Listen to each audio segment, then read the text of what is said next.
ఇప్పుడే ఆనంద్ చెప్పిండు మీ గ్రామాలలో మీరు చెట్ల కింద కూర్చొని ఆ రచ్చబండ మీద కూర్చొని పంచాయతీ ఆఫీసులో కూర్చొని 10 మంది ఎమ్మెల్యేలు ఎక్కడమైనారో మీకు తెలియదా? ఏడున్నారు తెలుసు కదా.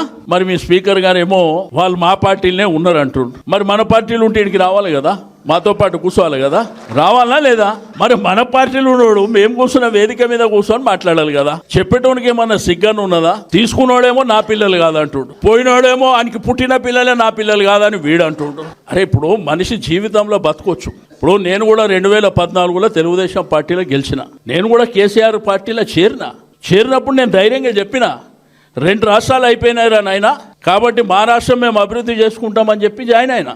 కానీ మీరు చూస్తే నిన్న మొన్న టీవీలలో చూస్తే నేను కాంగ్రెస్ కాదు నేను టీఆర్ఎస్లోనే ఉన్నా, ఇంకొకడు అంటాడు నేను ఏడున్నా ఆడనే ఉన్నా. అరే నీ అమ్మ మీద ఒక బతికేనా మనోళ్ళు అంటారు కదా, ఈ బతికే బదులు బాయిలో పడి జావుండ్రా బిడ్డ అని. అట్లా ఏమైపోయిందంటే ప్రజలంతా అమాయకులు, మేమే చాలా తెలివిపరులం అనుకుంటున్నారు. మీ స్పీకర్ గారేమో మరి విచిత్రమైనటువంటి తీర్పు ఇచ్చిండు. లేలే వీళ్ళు మా పార్టీ కాదు టీఆర్ఎస్ పార్టీ. మరి నేను స్పీకర్ గారికి మా ఆనంద్ గారికి చెప్తున్నా, రేపు పొద్దున స్పీకర్ గారి దగ్గరికి పో, మా వాళ్ళని 10 మందిని కండువేసి పంపిస్తారని చెప్పు.